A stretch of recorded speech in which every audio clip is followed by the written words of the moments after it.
I still remember the exact moment those words cut through me like glass. It was a Monday morning, and the office smelled faintly of burnt coffee and stale stress. I had just pulled another 80-hour week wrapping up a project that brought in a client we'd been chasing for nearly 2 years. My eyes were bloodshot, my hands still trembling from the lack of sleep, but I'd done it. I saved the deal, pulled the numbers, and made my boss look like a genius in front of the executives. So when I stepped into his office that morning, I expected at least a sliver of recognition. Not a parade, not a bonus check, just acknowledgement. Something that told me the sacrifice was seen. He didn't even look up from his computer screen. He just leaned back, crossed his arms, and with that smug grin that only comes from power without merit, said the words that would burn themselves into my memory forever. You should feel lucky to have this job. Lucky. As if my skills, my dedication, my literal health were irrelevant. As if I was just another disposable cog that could be swapped out at any time. He said it so casually, like it was the most natural thing in the world. Not thank you, not good work, not even the bare minimum of human acknowledgement, just a reminder that in his mind, I was replaceable. Something inside me broke that day. And not in the way he probably intended. He wanted to keep me small, tethered, obedient.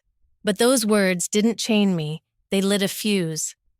I walked out of his office with a polite smile plastered on my face, but inside, I was vibrating with fury.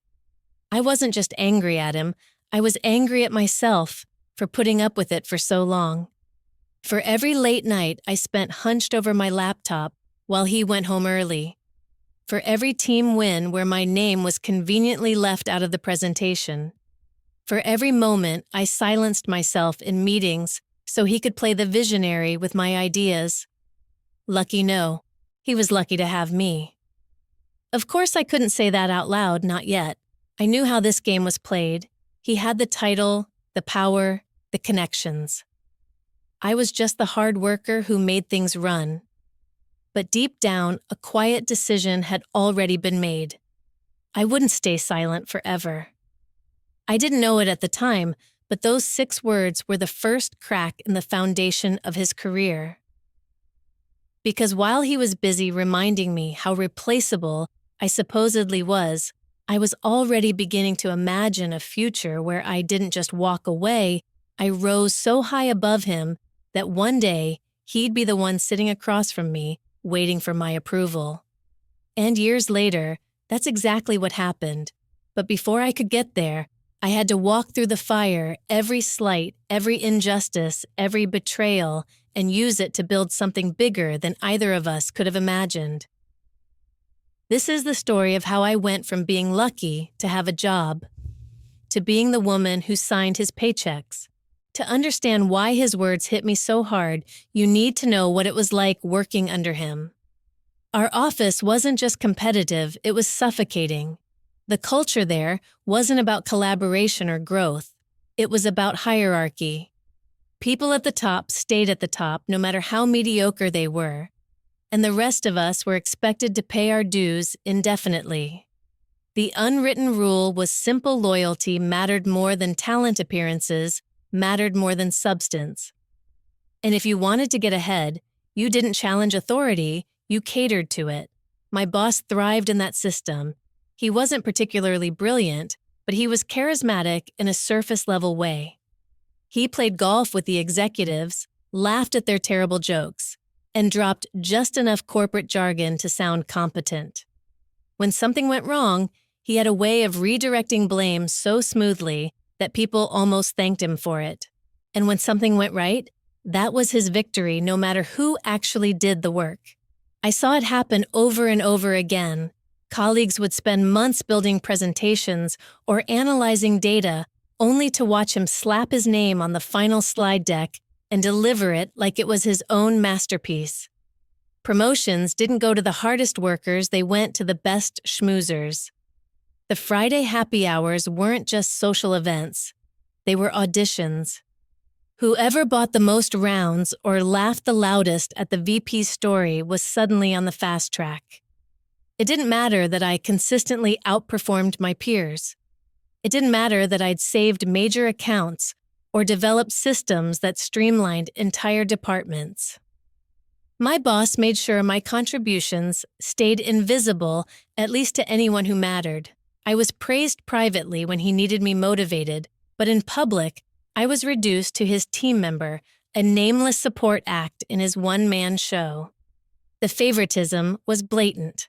Certain employees, usually men who mirrored his personality, got every opportunity. They were given high-profile projects, leadership roles, and the benefit of the doubt when they made mistakes. Meanwhile, people like me were kept in the shadows, expected to work harder for less recognition. I watched newer, less experienced colleagues get promoted over me because they knew the right people to flatter. I told myself it didn't bother me, but deep down, it cut every single time. And the arrogance, it was unbearable. My boss strutted around like the office was his personal kingdom.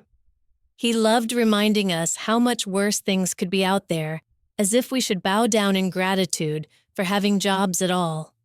That's why his words, "You should feel lucky," landed with such venom. It wasn't a slip of the tongue. It was the core philosophy of that entire workplace. We were disposable, interchangeable, replaceable. But here's the thing about being underestimated: it forces you to sharpen yourself in silence. Every time he dismissed me, I stored away the anger, the frustration, the determination. I learned how to work twice as smart, how to anticipate problems before they exploded, how to build networks quietly without drawing attention. On the surface, I played the obedient employee, nodding along, keeping my head down. But underneath, I was a volcano waiting to erupt. And the day would come when the arrogance, the favoritism, the entire toxic culture that protected him would turn into the very reason he lost everything. It happened on a Tuesday afternoon. I'd been preparing for weeks to present a proposal that could change the trajectory of our division, a streamlined system I had designed that would save millions in costs and position us to attract new clients. I had run the numbers, polished every slide, anticipated every question. This was supposed to be my moment. But when I walked into the conference room, something felt off.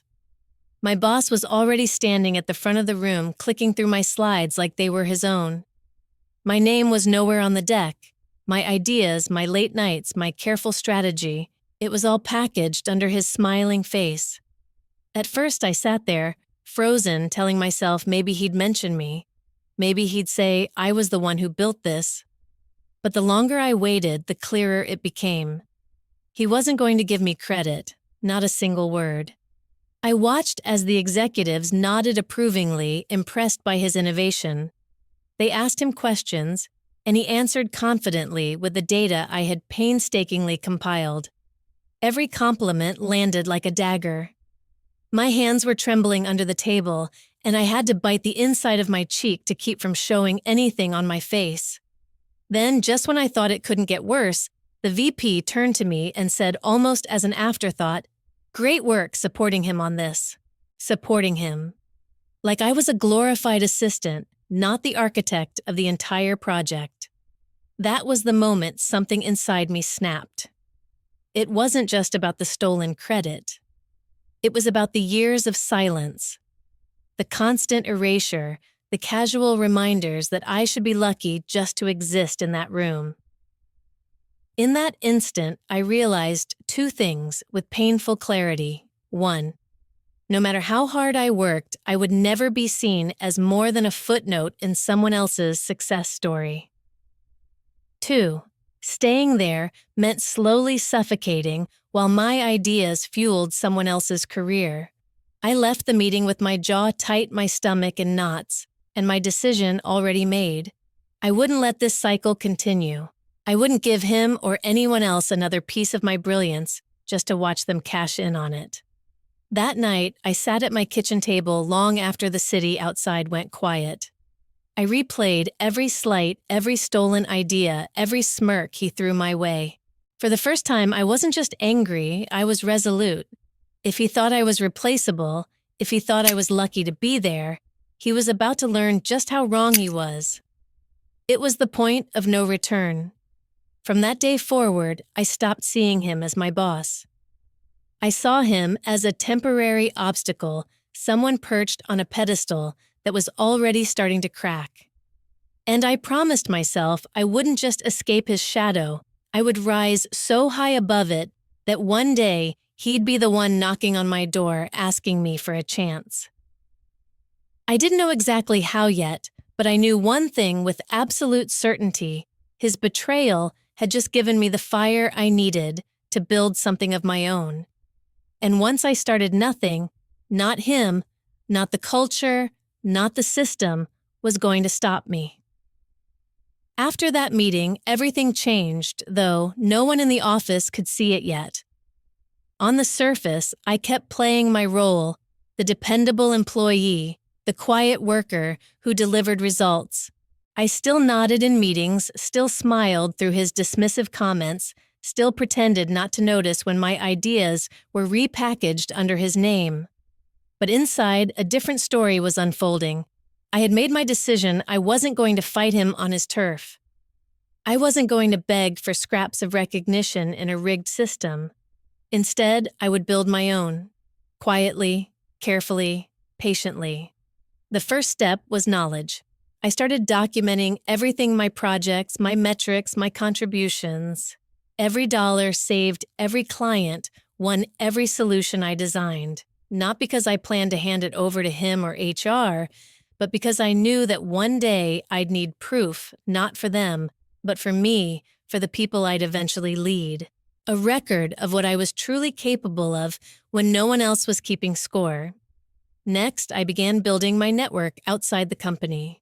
I reconnected with old colleagues, reached out to industry contacts, and attended conferences on my own dime. I listened more than I talked, but when I did share my insights, people noticed. Slowly, word spread that I was someone worth paying attention to, not just a name buried under someone else's title.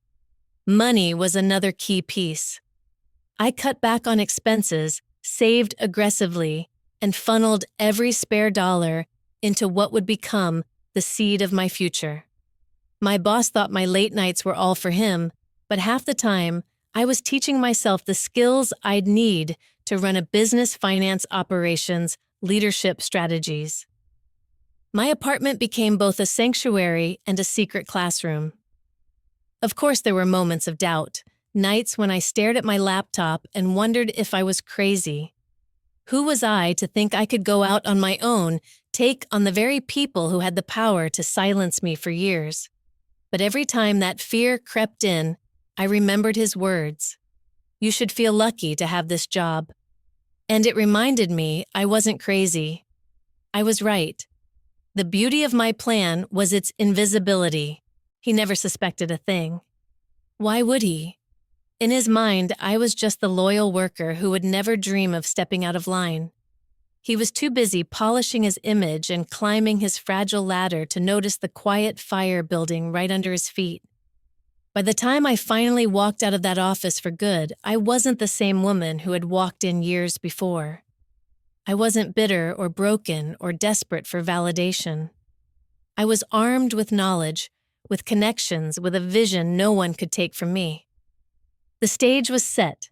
He had no idea, but every smug comment, every stolen idea, every dismissal had been fueling a storm he couldn't see coming. And when it finally broke, it wouldn't just shake him, it would flip the entire power dynamic upside down. Because one day soon, he wasn't going to be the boss anymore. He was going to be the applicant. The day it happened felt almost ordinary at first. I was sitting in the corner office of my own company, a company I had built brick by brick, fueled by every insult and dismissal he'd ever thrown my way. The morning sunlight spilled across the conference table as my team prepared for interviews. We were expanding fast, and with our latest round of funding, I needed seasoned managers who could hit the ground running. When the receptionist buzzed in the next candidate, I almost laughed out loud. It was him, my old boss. He walked in suit a little looser than I remembered, confidence dimmed around the edges. He carried the kind of smile you wear when you're desperate to make a good impression. For a moment, I don't think he even recognized me.